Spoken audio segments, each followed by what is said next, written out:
Malam Bapak Ibu yang dikasihi Tuhan, kita bersyukur malam hari ini kita boleh kembali bersekutu untuk berdoa bagi pekerjaan Tuhan dan juga di dalam kita belajar akan firman Tuhan untuk bagaimana kita makin hari boleh makin mengenal Tuhan dan firman Tuhan boleh menjadi petunjuk di dalam hidup kita untuk melakukan kehendak Tuhan.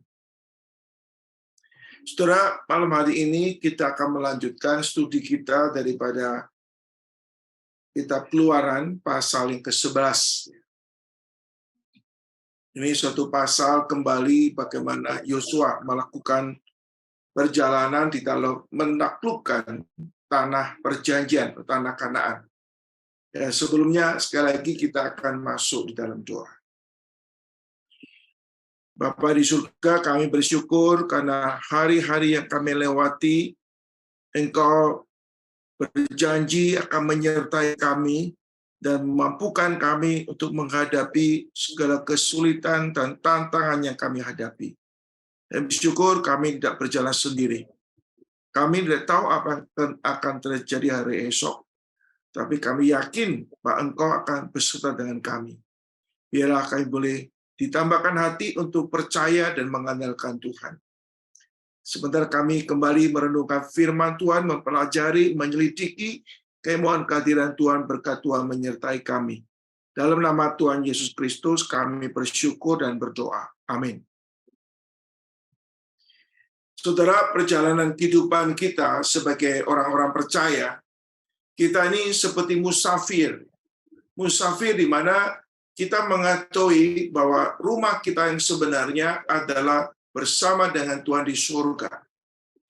Dan kalau kita masih diberi kesempatan hidup dalam dunia ini, berarti masih ada tugas yang belum selesai.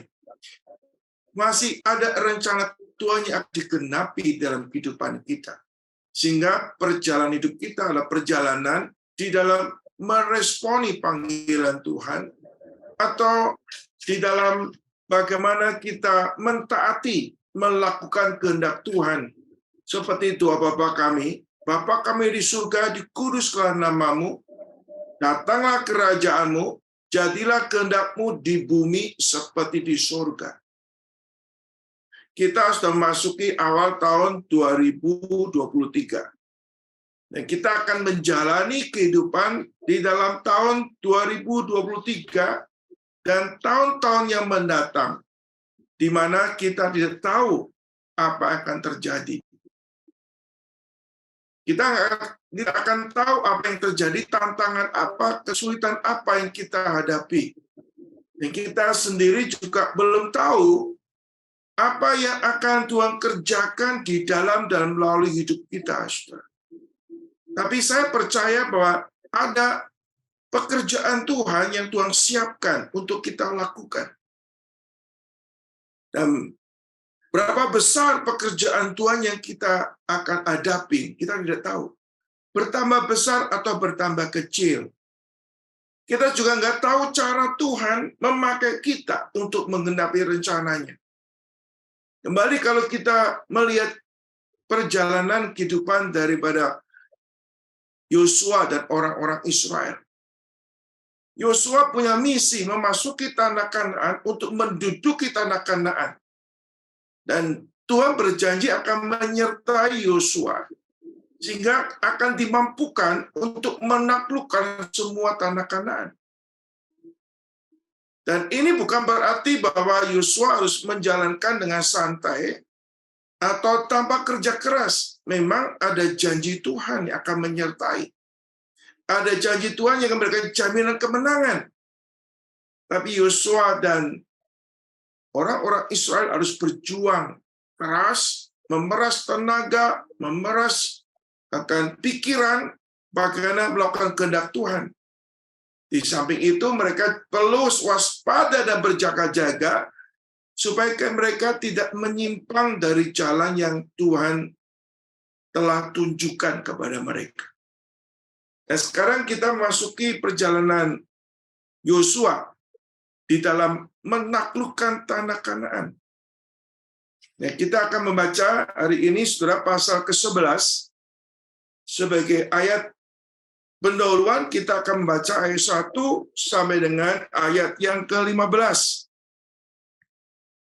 Saya akan membacakan ayat 1 dan 2. Nanti saudara bisa bergantian ayat 3 dan 4, seterusnya sampai ayat ke-15 lebih dulu. Saya akan bacakan. Setelah hal itu terdengar kepada Yabin, Raja Hasor, diutusnyalah orang kepada Yobab, Raja Madon, dan kepada Raja Negeri Simron, kepada Raja Ahsaf, serta kepada raja-raja di sebelah utara di pegunungan, di Araba Yordan, di sebelah selatan Kireot, di daerah bukit, dan di tanah Bukit Dor di sebelah barat. Silakan saudara membaca bergantian. Yakni raja-raja orang Kanaan di sebelah timur dan di sebelah barat, orang Amori, orang Het, orang Feris, orang Yebus di pegunungan, dan orang Hewi di kaki gunung Hermon di tanah Mispa. Kemudian keluarlah raja-raja ini bersama-sama semua tentaranya, amat banyak rakyat, seperti pasir di tepi laut banyaknya, beserta sangat banyak kuda dan kereta. Raja-raja ini bersekutu dan datang berkemah bersama-sama dekat mata air Merom untuk memerangi orang Israel. Lalu Tuhan datang pada Yosua. Janganlah takut menghadapi mereka, sebab besok kira-kira waktu ini aku menyerahkan mereka mati terbunuh semuanya kepada orang Israel. Kuda mereka haruslah kamu lumpuhkan, dan kereta mereka haruslah kamu bakar dengan api. Lalu Yosua dengan seluruh tentaranya mendatangi mereka dengan tiba-tiba dekat mata air Merom dan menyerbu mereka. Dan Tuhan menyerahkan mereka kepada orang Israel. Mereka dikalahkan dan dikejar sampai Sidon besar dan sampai Misrepot Maim dan sampai lembah Mispa yang di sebelah timur. Demikianlah mereka dihancurkan sehingga tidak seorang pun dari mereka yang dibiarkan lolos. Yosua melakukan terhadap mereka seperti yang difirmankan Tuhan kepada. Kuda mereka dilumpuhkan dan kereta mereka dibakar dengan api. Pada waktu itu Yosua kembali, direbutnya Hasor dan rajanya dibunuh dengan mata pedang. Sebab Hasor pada waktu dahulu adalah yang terutama di antara segala kerajaan itu. Semua makhluk yang ada di dalamnya dibunuhnya dengan mata pedang, sambil menumpas orang-orang itu. Tidak ada yang tinggal hidup dari semua yang bernafas, dan Hasor dibakar. Selanjutnya segala kota punya raja-raja itu dan semua rajanya dikalahkan Yosua dan dibunuhnya dengan mata pedang. Mereka ditumpahnya seperti yang diperintahkan Musa hamba Tuhan. Tetapi kota-kota yang letaknya di atas bukit-bukit puing tidaklah dibakar oleh orang Israel, hanya Hasor saja yang dibakar oleh Yosua. Segala barang dari kota-kota itu serta ternaknya telah dijarah orang Israel. Tetapi manusia semuanya dibunuh mereka dengan mata pedang, sehingga orang-orang itu dipunahkan mereka. Tidak ada yang ditinggalkannya hidup dari semua yang bernafas. Seperti yang diperintahkan Tuhan kepada Musa, hamba-Nya itu. Diperintahkan Musa kepada Yosua, dan seperti yang telah dilakukan Yosua, tidak ada sesuatu yang diabaikan dari segala yang diperintahkan Tuhan kepada Musa. Saudara yang dikasihi Tuhan Yesus Kristus, ini babak baru bagaimana Yosua harus menghadapi orang-orang di Kanaan. Ya, disebutkan di sini, saudara, Setelah hal itu terdengar kepada Raja Yabin, kepada Yabin Raja Hasor, diutusnyalah orang kepada Yobab Raja Madon, dan kepada Raja Negeri Simron, dan kepada Raja Negeri Ahab, dan seterusnya. Saudara, setelah Yosua dan orang Israel berhasil menaklukkan kota-kota yang dihadapi sebelumnya, maka sekarang Yosua menghadapi suatu peperangan yang sebenarnya lebih berat dan lebih besar, karena Yosua harus menghadapi koalisi orang-orang yang ada di Kanaan. Saudara, disebutkan di sini ada Raja Yabin, Raja Hasor, Raja Yabin ini, Raja Hasor, itu membangun koalisi atau menghubungi bangsa-bangsa yang lain di daerah Kanaan ini untuk bersatu memerangi orang Israel. Saudara, ini ada sesuatu koalisi yang lebih besar daripada sebelumnya, saudara. Ini kekuatan yang lebih besar dari sebelumnya. Baik secara kuantitas jumlah orangnya atau kekuatannya secara kualitas jauh lebih besar daripada sebelumnya, saudara. Kita melihat, saudara, kronologi bagaimana Yosua di dalam pasal ke-6, Yosua menaklukkan kota Jericho. Lalu kita melihat Yosua kemudian melanjutkan menaklukkan kota Ai, pasal 7 dan 8. Pasal 10 kita melihat bagaimana Yosua harus menghadapi koalisi yang dibangun oleh ada 5 raja di Kanaan. Dan Yosua bisa menaklukkannya. Jelas, Yosua bisa menaklukkannya bukan semata-mata kekuatan orang Israel, tapi karena Allah sebagai panglima bala tentara Allah yang menyertai Yosua. Nah, kalau kita melihat khususnya pasal 10, kita melihat ada istilah Tuhan menyerahkan, Tuhan menyerahkan, Tuhan menyerahkan. Berkali-kali ada ayat-ayat di pasal ke-10. Kemenangan Yosua itu bukan semata-mata karena kehebatan orang Israel, tapi karena ada penyertaan Tuhan. Nah, sekarang saudara, kita melihat Yosua menghadapi musuh yang lebih besar, saudara.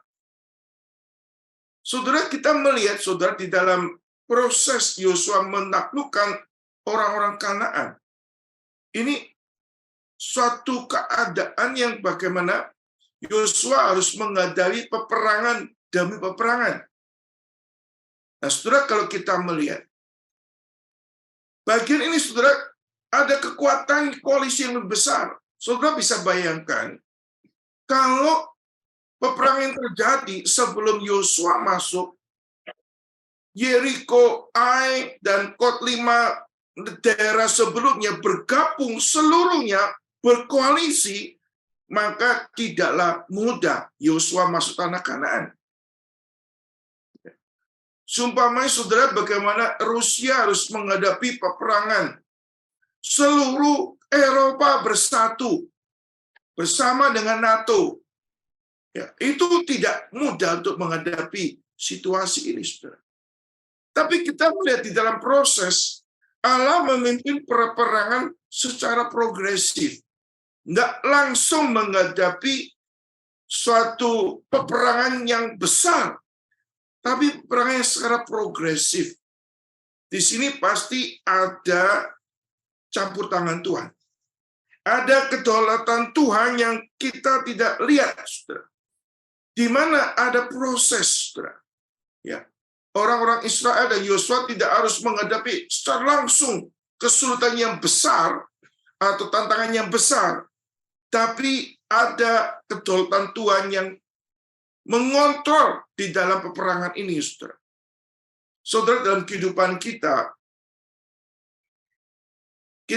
kadang-kadang mengalami kesulitan, saudara. Dan kesulitan itu kita hadapi itu secara progresif. Artinya, kita tidak langsung dalam kesulitan dan suatu saat menimpa hidup kita. Dan kadang-kala Tuhan mengizinkan kita nggak tahu kesulitan apa yang kita hadapi.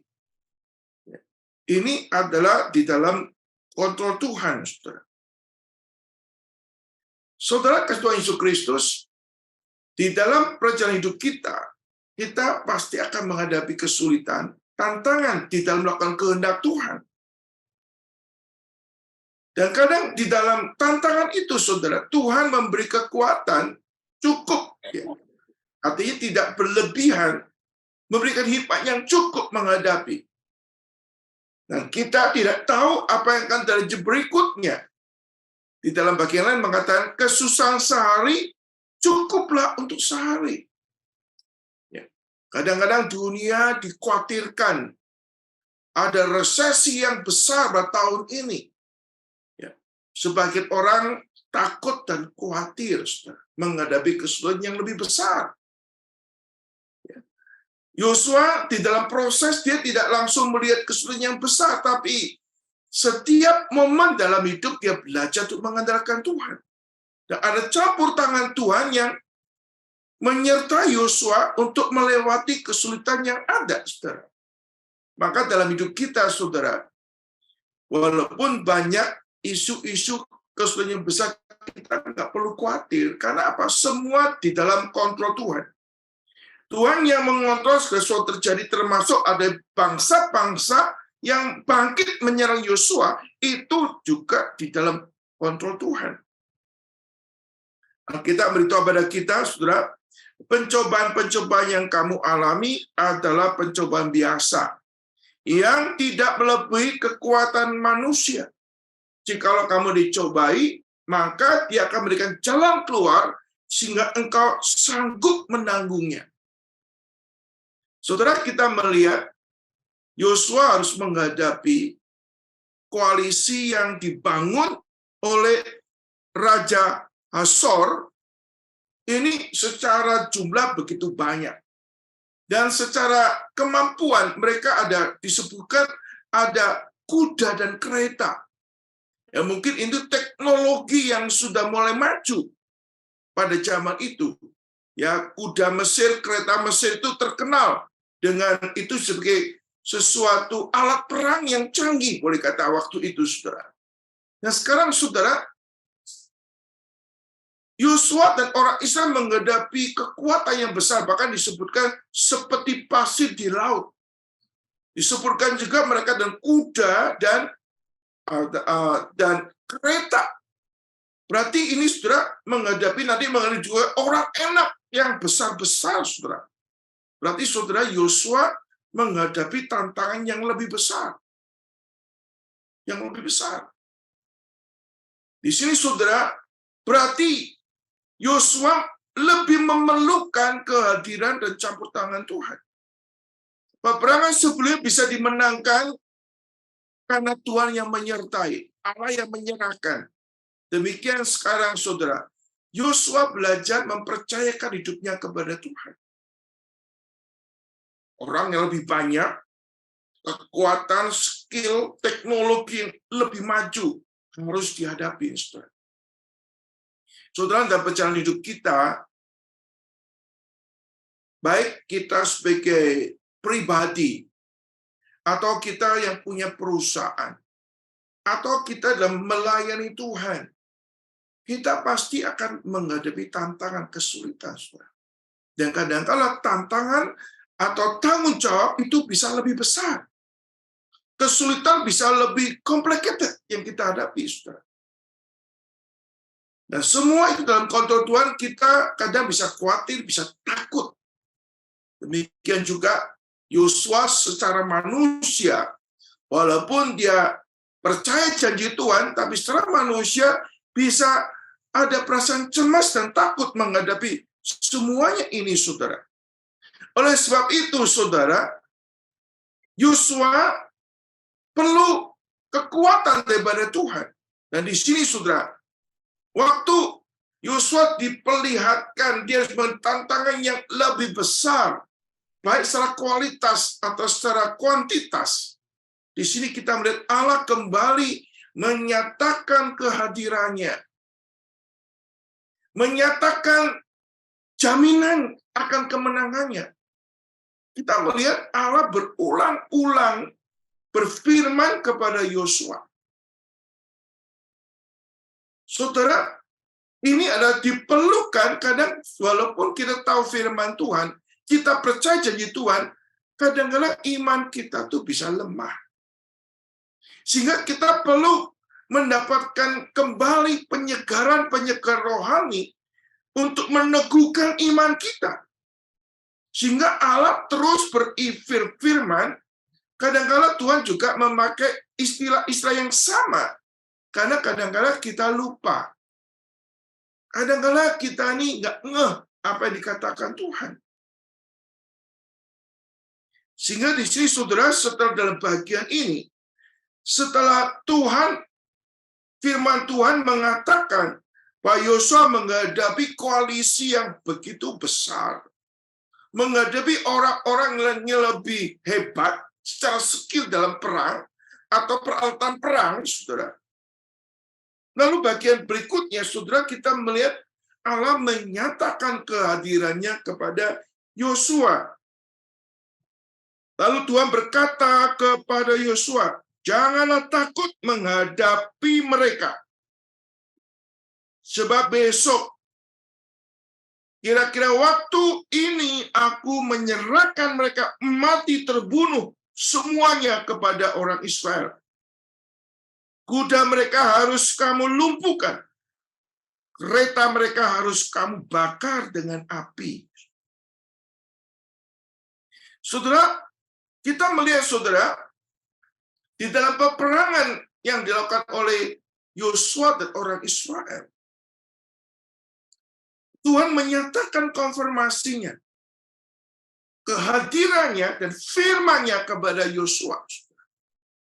Ini kita melihat, saudara, bahwa kehidupan kita tidak bisa lepas dengan kehadiran Tuhan. Kehidupan kita tidak bisa lepas dengan keterlibatan Tuhan. Sehingga kita setiap hari dalam hidup kita, saudara, kita perlu menyadari kehadiran Tuhan. Kita terus menyadari keterlibatan Tuhan di dalam kita menjalankan kehendak Tuhan. Ini mengajar kita untuk setiap hari juga tidak bersandar kepada diri sendiri. Atau tidak bersandar kepada manusia. Kita tiap hari perlu menyadari kehadiran Tuhan. Kita perlu menyatakan suatu respon kepada Tuhan. Untuk taat kepada Tuhan. Maka betapa perlunya setiap hari kita tuh ada waktu untuk belajar firman Tuhan. Allah memakai firman Tuhan menyatakan kehadirannya dan firman-Nya kepada kita. Betapa pentingnya juga kita setiap hari menyadari kehadiran Tuhan. Dengan kita ada waktu untuk berdoa kepada Tuhan. Kita nggak tahu hari ini kita akan menghadapi apa.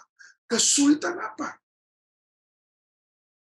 Saudara, dalam perjalanan saya pulang ke Indonesia, saya sharing, saudara, kami rencana dari Jakarta akan ke Pekalongan, ya, untuk mengunjungi keluarga saya di Pekalongan. Lalu dari Pekalongan saya rencana akan ke Jogja, ke Solo, mengunjungi kakak daripada mama saya, atau keluarga saya yang sudah lanjut usia, saudara. Ya, setelah itu kita ada rencana akan pergi ke Malang, ya, untuk bertemu dengan keluarga dari Ibu Alicia. Kita sudah setting semua, rencanakan untuk ini sebenarnya perjalanan untuk naik mobil yang cukup panjang, ya. Yang pertama kali, ya, yang cukup panjang dari Jakarta ke Malang itu baru pertama kali. Kalau dari Jakarta ke Jawa Tengah, ya. Dan manusia boleh merencanakan, saudara, tapi kemudian kami mengalami, yaitu Ibu Alicia, ya, harus masuk rumah sakit karena ada operasi. Sehingga rencana perjalanan untuk melanjutkan perjalanan ke Solo, ke Jogja harus ditunda atau dibatalkan, saudara. Sehingga Ibu Alicia harus menghadapi operasi, dan kami nggak siap waktu itu, Ibu Alicia, tapi tidak bisa dihindarin, saudara. Hanya harus extend, tinggal di Pekalongan selama beberapa hari. Ini nggak diduga, tapi harus dihadapi, saudara. Hidup kita kadang nggak tahu apa yang terjadi, saudara. Ya. Dan harus reschedule lagi, ya. Sesuai kata Yesus Kristus, hidup kita kadang-kadang kita mengharapkan semua lancar, semua mulus. Tapi kadang-kadang ada hal-hal yang harus kita hadapi, yang kita nggak bisa tolak, saudara. Ini sebagai awal tahun menghadapi hal seperti ini, saudara. Saya nggak tahu untuk ada hal-hal apa lagi akan terjadi di dalam kehidupan. Baik sebagai sesuatu hal yang sebagai tanggung jawab yang harus kita pikul, ataupun eksiden yang kita nggak tahu, ataupun pencobaan yang kita hadapi, kita nggak tahu. Tapi kita harus tahu dan kita harus percaya bahwa Tuhan selalu hadir menyertai kita. Dan Tuhan tidak pernah hadir, tidak terlibat, dia selalu terlibat, bahkan terlibat aktif. Dia yang mencegah, dia yang mengizinkan, bahkan dia mengarahkan kita untuk bagaimana menyelesaikan, menghadapi setiap hal dalam kehidupan saudara dan saya. Saya masih ingat ada satu lagu yang seringkali kami nyanyikan, yaitu Bapak Surgawi. Di refrennya dikatakan, semua yang terjadi di dalam hidupku, ajarku menyadari kau selalu sertaku, beri hatiku selalu bersyukur padamu, karena rencanamu indah bagiku. Kalau kita melihat dalam Roma pasal 8 ayat 28 dikatakan, kita tahu sekarang bahwa Allah turut bekerja dalam segala sesuatu untuk mendatangkan kebaikan bagi mereka yang terpanggil, yang mengasihi Tuhan, yaitu bagi mereka yang terpanggil sesuai dengan rencana Tuhan. Kita nggak perlu khawatir, nggak perlu takut. Apa yang akan terjadi menimpa kita? Karena ada janji Tuhan akan menyertai kita. Bahkan dia membuat segala sesuatu indah pada waktunya, saudara. Saudara, kita harus menerima situasi apapun yang Tuhan izinkan dalam hidup kita. Yang kita kadang nggak bisa tolak, saudara. Kita harus hadapi, minta hikmat dan kekuatan Tuhan. Amsal 3, 5, dan 6, percayalah kepada Tuhan dengan segenap hatimu, dan jangan bersandar pada pengertianmu sendiri. Akuilah dia dalam segala lakumu, maka ia akan meluruskan jalanmu. Puji Tuhan, saudara, pada waktu kami ke rumah sakit, ya. Puji Tuhan, saudara, hari itu juga Ibu Alicia bisa ada dokter yang bisa mengoperasi. Bayangkan, saudara, kalau nggak ada dokter, harus nunggu beberapa hari, kesakitan. Nah, Tuhan mengizinkan ya kesakitan hanya 1 hari waktu pertama, saudara. Lalu dia harus menghadapi recovery yang tidak mudah juga, ya.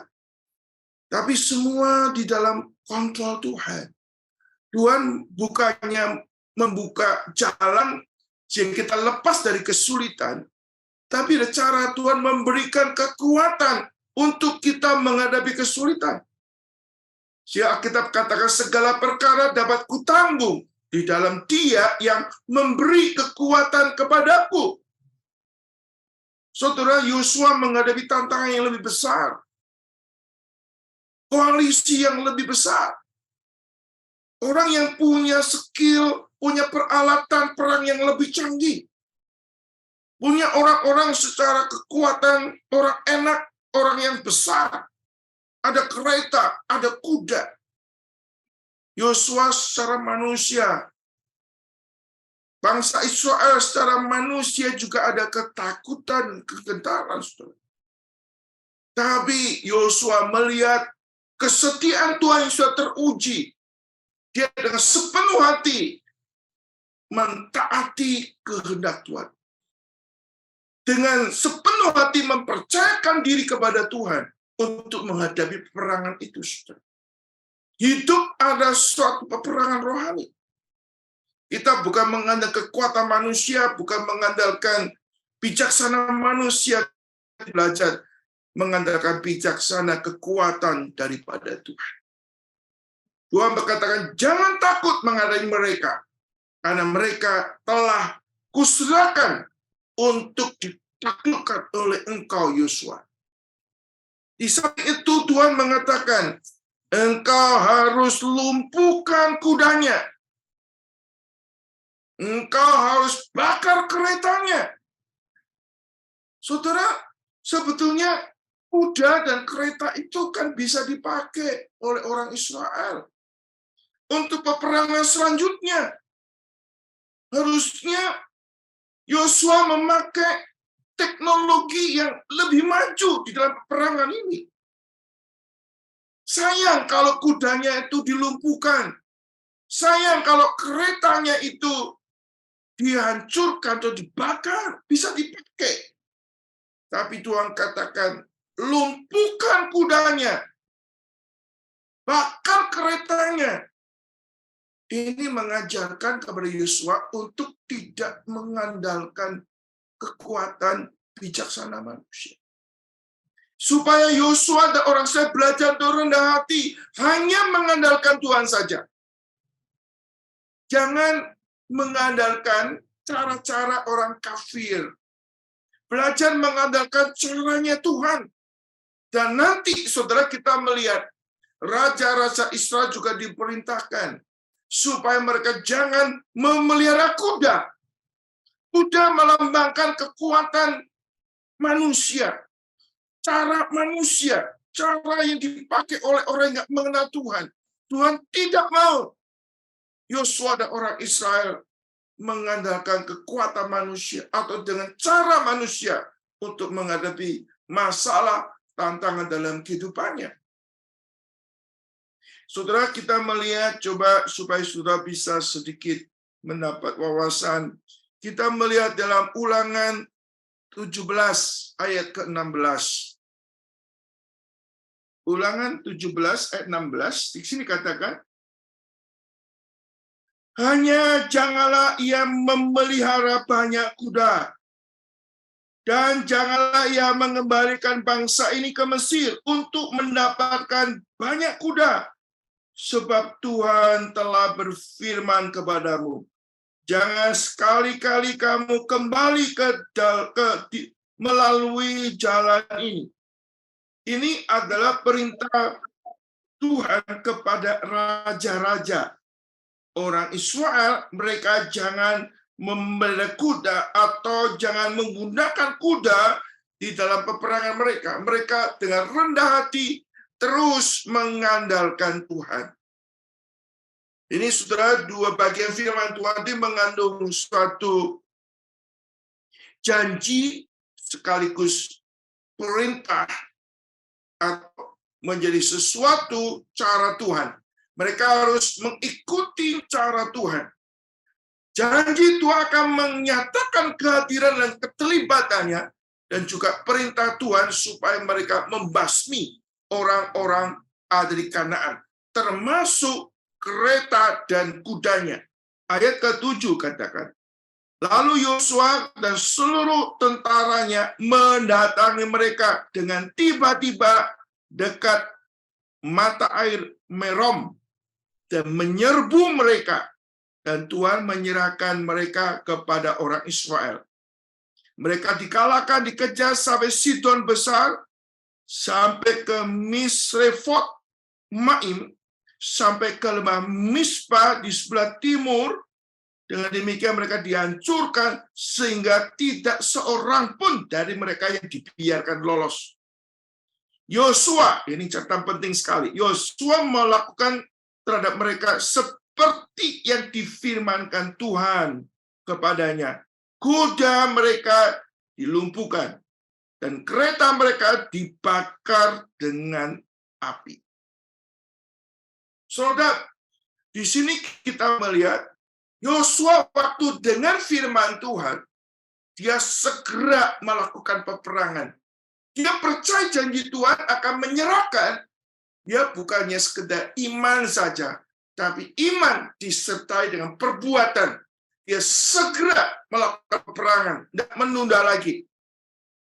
Kita melihat, saudara, lalu Yosua dan seluruh orang tentaranya mendatangi mereka dengan tiba-tiba dekat air Meron dan menyerbu mereka.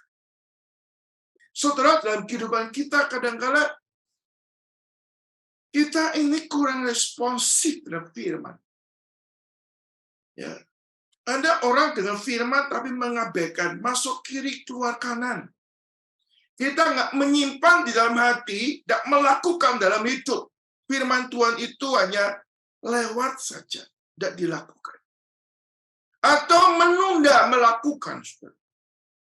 Menunda melakukan, besok sajalah, minggu depan sajalah, bulan depan saja, atau menunda, nantilah kalau keadaan lancar. Nantilah kalau sudah hidup lebih mapan, saya harus melakukan. Yosua nggak demikian. Waktu dengar perintah Tuhan, aku telah serahkan, kamu harus berperang. Yosua tidak menunda. Dia percaya percaya janji Tuhan, dia melakukan peperangan, dan dengan segera. Dan ini saudara-saudara kata Yosua, kita melihat Yosua di dalam peperangan ini peperangan yang kilat sebetulnya. Yosua segera melaksanakan langkah awal, menyerbu dan mengalahkan. Saudara, ini ada suatu kelincahan ya. Mungkin ini semacam perang gerilya. Ya, tiba-tiba mendadak sebelum musuh bersiap-siap untuk menyerang, Yosua sudah menyusup dan mengalahkan, mengejar mereka. Berarti saudara, ini ada janji Tuhan. Ya, betul. Tapi saudara, karena Yesus kita bukan janji Tuhan, lalu kita santai-santai. Kita nggak kerja keras. Atau janji Tuhan kita nggak pakai strategi. Yosua pasti memikirkan strategi, maka dia harus kerja cepat. Kerja cepat itu memang menjadi suatu strategi dia. Kerja nggak lambat-lambat ya. Kadang-kadang kita lambat-lambat mengerjakan pekerjaan Tuhan. Yosua segera melakukan ini, saudara. Melakukan apa yang diperintahkan Tuhan, tidak berlama-lama. Atau saudara, Yosua konsentrasi mengerjakan pekerjaan Tuhan. Bukan asal melakukan, bukan asal perang. Konsentrasi perang secepat mungkin, dan kekuatan semaksimal mungkin menyelesaikan pekerjaan, saudara. Kadang-kadang pekerjaan Tuhan kurang bisa berjalan, kita nggak maksimal. Kita kurang segenap hati, kurang sepenuh hati, kurang konsentrasi, kurang menjadi prioritas. Yosua merespon dengan segenap hati, secepat mungkin mengerjakan, saudara. Lalu bagian lain sudah katakan, saudara, Yosua melakukan terhadap mereka seperti yang difirmankan Tuhan kepadanya. Dan lagi katakan, kuda mereka dilumpuhkan, kereta mereka dibakar. Yosua memperhatikan firman Tuhan. Walaupun secara manusia, sayang ya, keretanya bagus, kuat, kudanya juga bagus, bisa dipakai. Tapi Tuhan perintahkan, harus dilumpuhkan, harus dibakar. Ini beda dengan akan kegagalan Ekan menjadi pelajaran yang penting.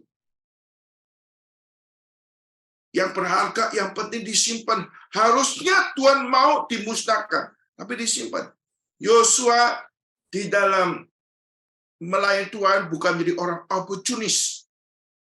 Mencari kesempatan, kesempitan untuk kepentingan diri sendiri atau mengandalkan otak sendiri. Dia betul-betul 100% submit kepada Tuhan. Tidak pakai common sense yang telah dicemari oleh dosa. Dia betul-betul mengerjakan. Dia melumpuhkan kuda dan membakar kereta. Ini suatu tindakan yang menyatakan ketundukan Yosua kepada Tuhan. Dia jalankan respon firman Tuhan dengan segera, sekaligus dia juga melaksanakan sesuatu yang kadang bertentangan dengan keinginan hatinya. Atau bertentangan common sense. Sayangkan kuda ini masih sehat, bisa dipakai. Kereta ini bagus, buatnya tidak mudah, tapi Tuhan katakan bakar dan lumpuhkan. Ya, ini mengajarkan Yosua untuk bergantung senantiasa kepada Tuhan. Saudara, hari ini bukan berarti kita nggak boleh pakai alat teknologi, saudara. Tapi dalam kehidupan sehari kita menghadapi segala macam tantangan dalam hidup ini, kita harus lebih mengandalkan Tuhan.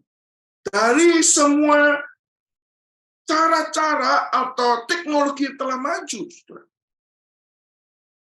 So, dalam kita mengembangkan bisnis, kita perlu ada manajemen yang bagus, kita perlu ada programmer yang bagus, boleh saudara, tapi Alkitab memberitahu kita, saudara, berkat Tuhan yang menjadikan kaya, susah payah tidak menambahi.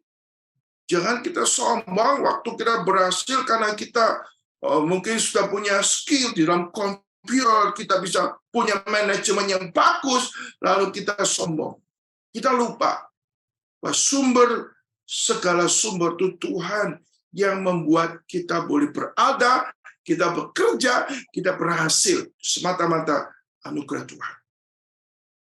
Amin, saudara. Saudara, kita membaca berikutnya, saudara. Pada waktu itu, Yosua kembali. Artinya, setelah perang selesai, dia kembali lagi.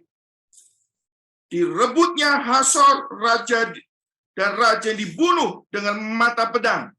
Sebab Hasor pada waktu dahulu adalah yang terutama di antara makhluk yang ada terutama di antara segala kerajaan itu. Semua makhluk yang ada di dalamnya dibunuhnya dengan mata pedang sambil menumpas orang-orang itu. Tidak ada yang tinggal hidup dari semua yang bernafas, dan Hasor dibakarnya. Selanjutnya segala kota kepunyaan raja-raja itu dan semua raja dikalahkan Yosua dan dibunuh dengan mata pedang. Mereka ditumpaskan seperti yang diperintahkan Musa kepada Musa hamba Tuhan itu. Saudara, kita melihat, saudara, Yosua adalah seorang yang rajin, seorang yang lincah. Dia sudah menang, dia langsung kembali lagi perang. Ya, dari sini, saudara, ini strategi yang penting sekali, saudara. So, karena Yesus Kristus pada waktu Yosua sudah mengalahkan musuh, mereka kembali. Nah, pikir mereka kalau kita sudah kembali, masih ada momen orang bisa persiapan untuk menghadapi perangan berikutnya. Tapi Yosua ada orang yang tipikal squeezism. Dia kembali lagi. Nah, dia sekarang merebut kembali lagi dari Hasor dan raja dibunuh. Saudara, disebut Hasor. Dan ini berarti, saudara, Yosua punya strategi. Dia mengalahkan Hasor karena Hasor adalah kepala di antara segala kerajaan di tempat itu, atau kepala koalisi. Ya, hancurkan lebih dulu. Ini berarti, saudara, perlu strategi, perlu kelincahan dan strategi, perlu hikmat. Saudara, kita dalam hal Tuhan, saudara, sisi lain, saudara, kita berpegang kepada janji Tuhan. Kita tahu kesetiaan Tuhan, tapi saudara, Tuhan tidak pernah menghapus otak kita, berpikiran kita. Aspek lain kita jangan mengandalkan pikiran kita, jangan mengandalkan hikmat manusia, tapi aspek lain Tuhan juga memakai common sense. Tuhan kadang-kadang memberikan tambahan kecerdasan, kelincahan untuk kita melakukan pekerjaan Tuhan. Yosua bukannya mengandalkan otot, bukan hanya mengandalkan kekuatan manusia, tapi juga pakai hikmat yang diberikan Tuhan. Maka dia pilih menyerbu lebih dulu kepalanya, yaitu Hasor. Dikalahkan, ditaklukkan sebelum menaklukkan yang lain. Karena Hasor adalah ketua koalisi. Harus dihancurkan lebih dulu. Ini berarti perlu strategi, saudara. Dalam hidup kita, kadang-kadang kita perlu hikmat Tuhan. Mana yang prioritas harus kita selesaikan? First thing first. Itu perlu bijaksana Tuhan. Dalam hidup kita setiap hari ada prioritas hidup yang harus kita lakukan. Saudara.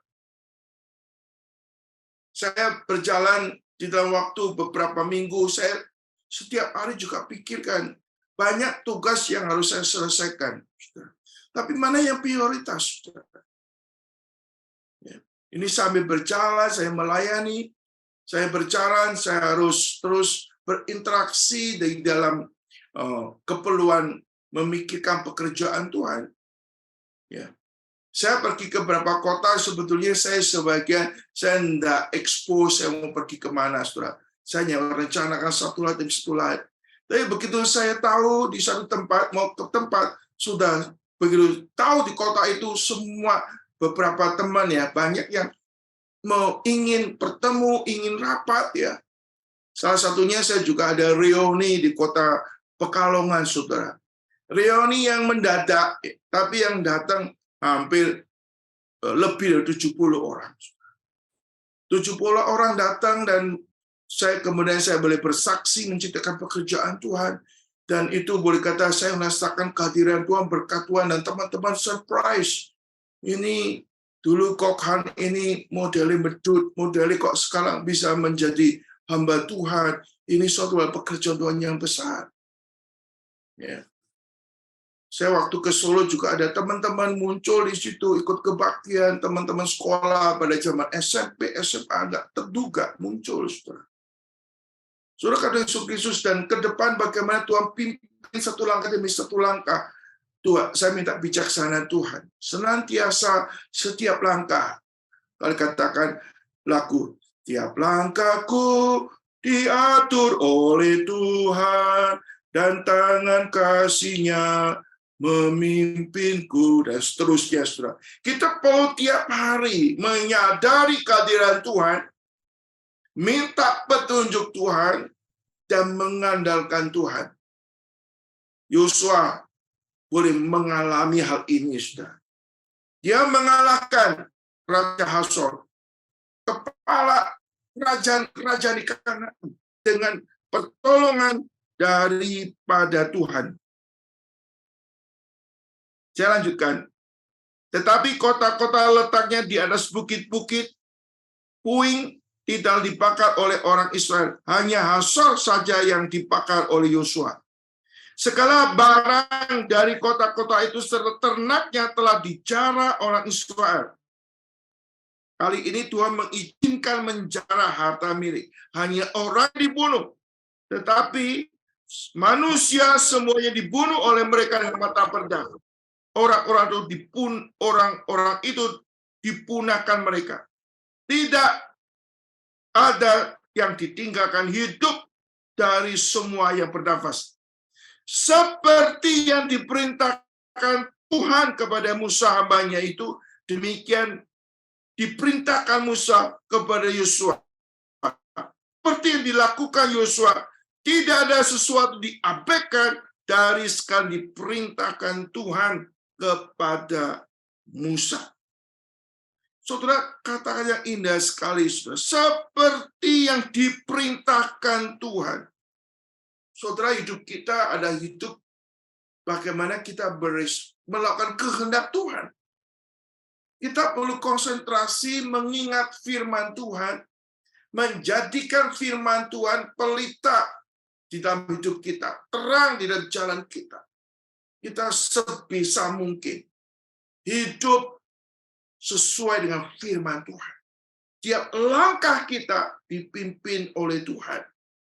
Dan kita boleh melihat campur tangan Tuhan yang ajaib yang dinyatakan Tuhan di dalam kehidupan saudara sekalian. Saudara, secara singkat saya akan bacakan ayat-ayat berikutnya, saudara. Demikian juga Yosua merebut seluruh negeri itu, pegunungan seluruh tanah Gad, seluruh tanah Goshen, daerah bukit, serta Araba Yordan, pegunungan Israel dengan tanah rendahnya, mulai dari pegunungan Gundul yang mendaki ke arah Seir sampai ke Baal Gad di lembah Libanon, di kaki Gunung Hermon. Semua rajanya ditangkap dan dibunuhnya. Saudara, ayat ke-23. Demikian Yosua merebut seluruh negeri itu sesuai dengan segala difirmankan Tuhan kepada Musa. Dan Yosua pun memberikan negeri itu kepada orang Israel menjadi milik kepusakanya menurut pembagian suku-suku. Lalu amanlah negeri itu berhenti dari berperang. Saudara, kata Yesus, di sini kita melihat, saudara, kalau Alkitab menceritakan hal ini, saudara, wah, kok satu perikop selesai. Tapi kali ini, saudara, ada penafsir yang mengatakan ini peperangan yang cukup lama. Bukan 1 hari, 2 hari, bukan 1 bulan, 2 bulan. Ada penafsir yang mengatakan peperangan Yosua menaklukkan hal ini dalam pasal 11 itu memerlukan waktu dan menduduki dan sampai suku-suku itu boleh menduduki tempat-tempat diperkirakan sekitar 5 sampai 6 tahun. Ini bukan pekerjaan yang langsung selesai, tidak. Saudara, istilah kalau kita perang, saudara, kita perang menduduki tempat itu, kita harus kembali membenahi tempat itu, membangun tempat itu. Itu perlu waktu 5 sampai 7 tahun, saudara. Ini pernah ada seorang penafsir yang mengatakan, ya, ini sesuatu pekerjaan yang tidak mudah. Yosua minta kekuatan Tuhan sampai tuntas. Bukan hanya menaklukkan peperangan, menduduki lalu membagi-bagi tempat-tempat itu untuk orang-orang Israel. Saudara. Ini pekerjaan menaklukkan, memanage, lalu membagi tempat. Saudara. Ini perlu 5-6 tahun. Saudara. Saudara, kita punya mimpi. Bukan mimpi lagi ini ya. Kita punya rencana untuk membangun gedung gereja, membeli tanah, membangun gereja. Ini bukan pekerjaan 1 minggu, 2 minggu, bukan pekerjaan 1 bulan, 2 bulan. Ini pekerjaan bisa 4-5 tahun, saudara. Memerlukan konsentrasi, memerlukan pikiran yang banyak, sekaligus perlu dana yang tidak sedikit. Secara manusia kita terbatas. Tanggung jawab yang lebih besar. Kalau kita mengandalkan diri sendiri, mengandalkan manusia, kita bisa takut, bisa cemas, uang dari mana? Siapa yang mengerjakan ini, saudara? Tapi kalau kita percaya Tuhan kita, Tuhan yang hidup, ya, dia bukan hanya sekedar melihat, dia mau hadir, mau terlibat. Tugas kita mengandalkan Tuhan. Tugas kita mempercayakan diri kepada Tuhan. Sekaligus juga kita mau kerja keras. Memikirkan dengan keras. Persiapan dengan baik. Untuk memberikan terbaik kepada Tuhan. Sekaligus kita melihat penyertaan Tuhan. Konfirmasi Tuhan dari apa yang kita lakukan. Saudara, kita ingin membangun pekerjaan Tuhan. Bukannya gedungnya. Membangun rumah Tuhan. Membangun jemaat Tuhan yang kuat. Sebagai jemaat yang sungguh-sungguh mengerjakan misi kerajaan Allah. Ini bukan tugas yang mudah. Menaklukkan orang bukan dibunuh, menaklukkan orang untuk bertobat percaya pada Tuhan Yesus. Tugas penginjilan membawa manusia kepada Tuhan. Bukan tugas yang mudah. Ini bukan pekerjaan semata manusia. Kita perlu mengandalkan Tuhan. Kita perlu dengan rendah hati melakukan peperangan rohani, menaklukkan bangsa-bangsa yang belum mengenal Tuhan untuk kita menangkan bagi Kristus. Kerjaan jangka panjang, saudara. Sampai Kristus datang kembali. Tugas kita harus hidup seturut dengan firman Tuhan. Tugas kita melakukan firman Tuhan. Tugas kita berpegang kepada janji Tuhan. Sekaligus kita boleh menikmati penyertaan berkat Tuhan dalam kehidupan saudara sekalian. Kiranya firman Tuhan malam hari ini bisa menjadi berkat, menguatkan kita. Baik dalam peperangan rohani secara pribadi, atau dalam pekerjaan Tuhan, dan keluarga, di dalam usaha saudara. Kita tidak sendiri. Allah beserta dengan kita. Dan kita perlu mau hidup mengandalkan Tuhan. Mau hidup taat kepada Tuhan. Kita akan menyaksikan Tuhan yang luar biasa itu. Tuhan yang memiliki cara yang extraordinary itu melaksanakan dalam kehidupan saudara dan saya.